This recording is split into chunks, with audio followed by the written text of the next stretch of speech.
What's up, guys? Welcome to Facts Not Feelings. In this series, we're going to take firearms straight out of the box and shoot them against our baseline drill. Now, if you're here for a deep dive, we're not going to get into all the specs.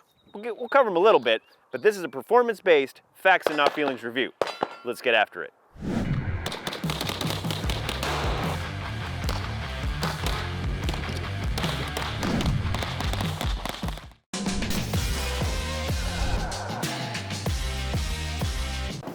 How does that phrase go? You're fired. You're fired. You're fired. Fired. See the door. Hey folks, I'm Jeff Gonzalez and I'm here with my ever so lovely assistant. Paul, SEAL Team Jeff's #1 assistant. Number one. You haven't been promoted there. Oh, anyhow, so we're back here to bring you facts, not feelings. So let's talk a little bit about what that is. First of all, what we're trying to do is we're trying to do something where we collect some data and we compare it in more of an apples to apples versus apples to oranges. And what that means is that we each picked a firearm that we felt like we could shoot well consistently on command. And then we put ourselves through a course of fire to establish a baseline. Then we use that baseline to compare all these other new handguns to kind of see how do they rank, how do they stack up. Not only is it, hey, did I like it, because that's feelings, but it's, hey, did it perform well under my shooting scenarios. So I really love doing this because I feel like this gives the consumers a really new look and a new set of metrics that they can compare. So what we have here today is something that we're going to talk about after Paul shares some very important information. Because we want to talk about the Shield Plus. Plus, we want to hear a word from our sponsors, like Daniel Defense and Winchester, who provided the ammo for today's testing. So we have the Smith & Wesson M&P line of Shield Plus and Shield Plus Performance Center. And right off the top, really like these. Yeah. Really did. So let's talk about, first, they come in 9mm only.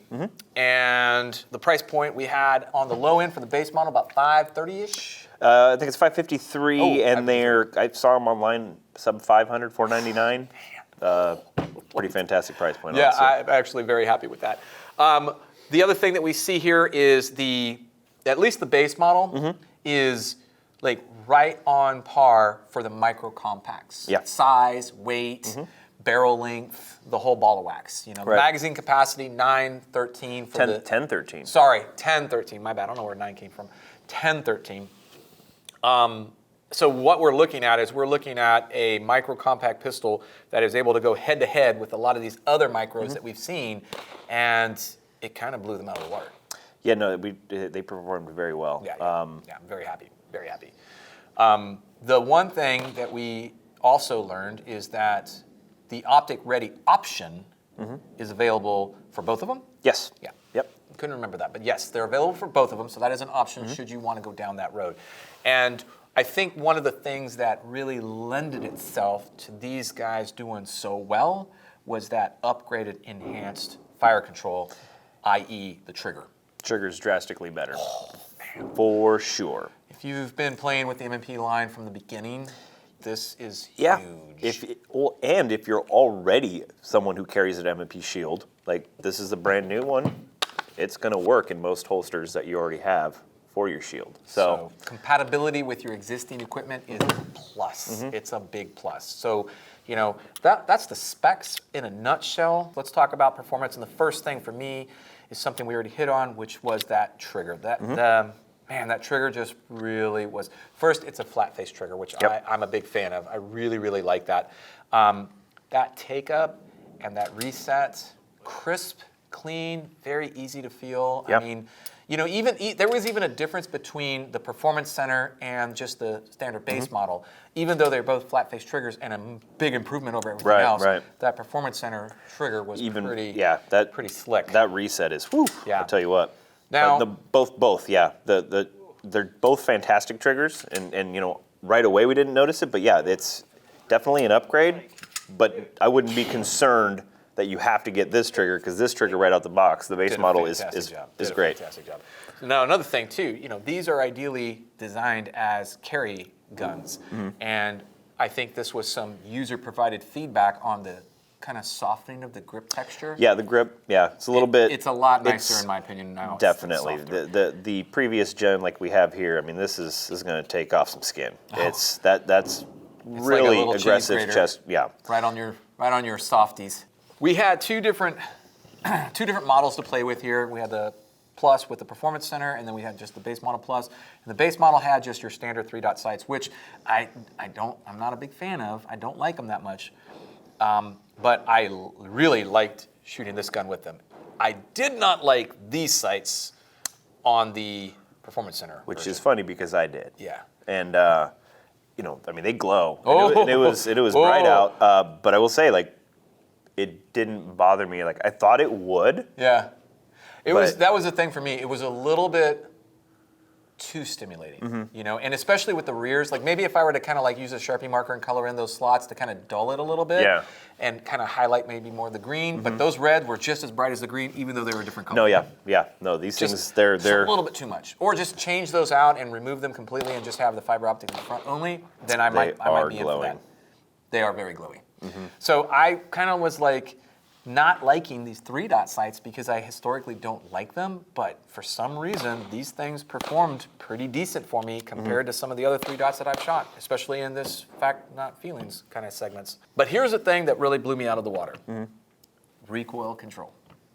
Micro compact pistol, again, side, barrel length, the height, the weight, it's all right there inside of that, that perfect window for the micro compacts, but yet this thing performed so well in the recoil control department. Like, I liked it a lot. And we've shot a lot of other micro compacts that did not shoot as well as this guy as far as recoil control is. So, which is very interesting because they're almost identical. All of the big name micros are very, very, very similar. They're close.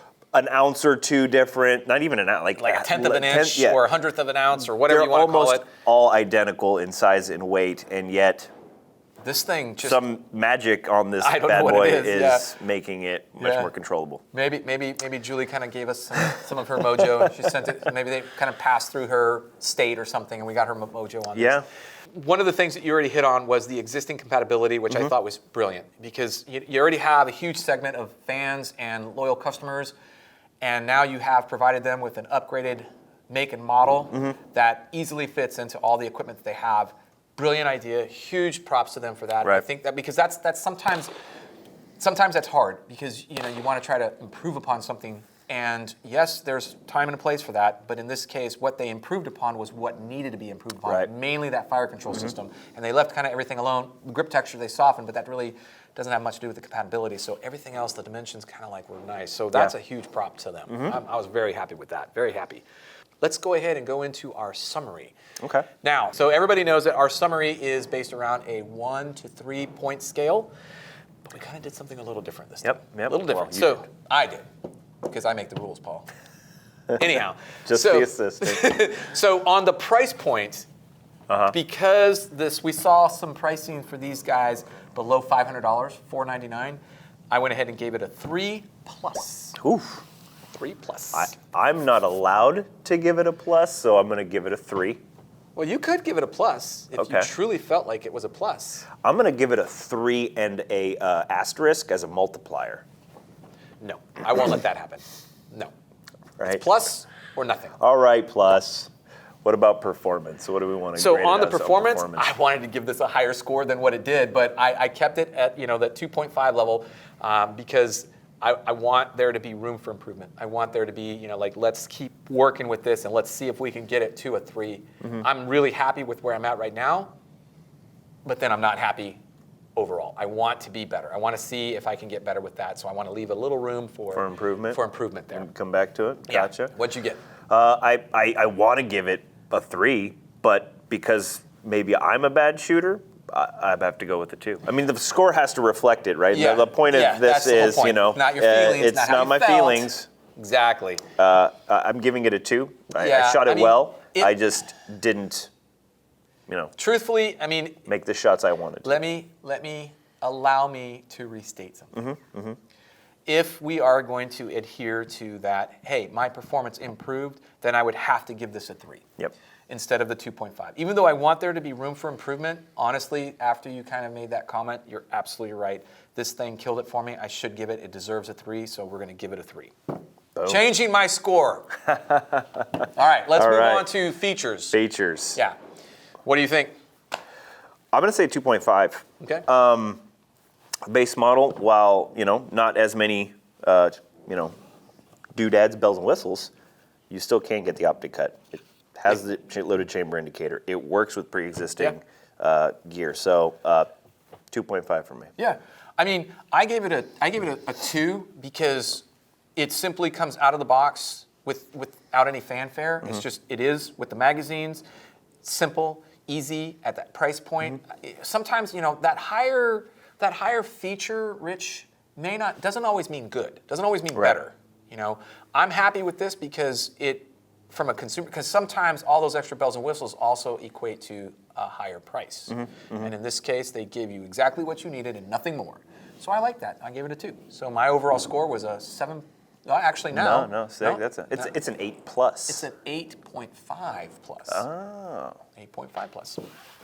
Well. Yours would be 7.5. So, Paul, do you have a mystery metric for us? Do you have something to share?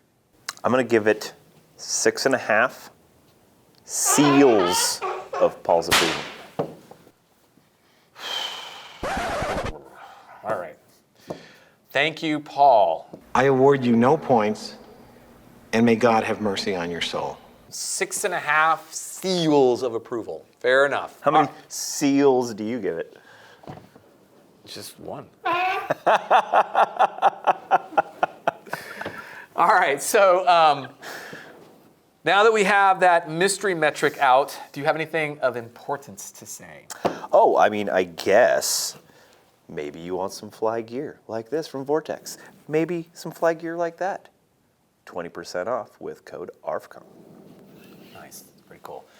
All right, well, listen, I had a great time with this particular segment. The Smith & Wesson Shield Pluses really rose to the occasion. Very happy with that. Folks, seriously, very happy. So I think that bodes well for folks looking to potentially purchase this as either an addition or their first time gun, whatever the case might be. I think you're going to be happy.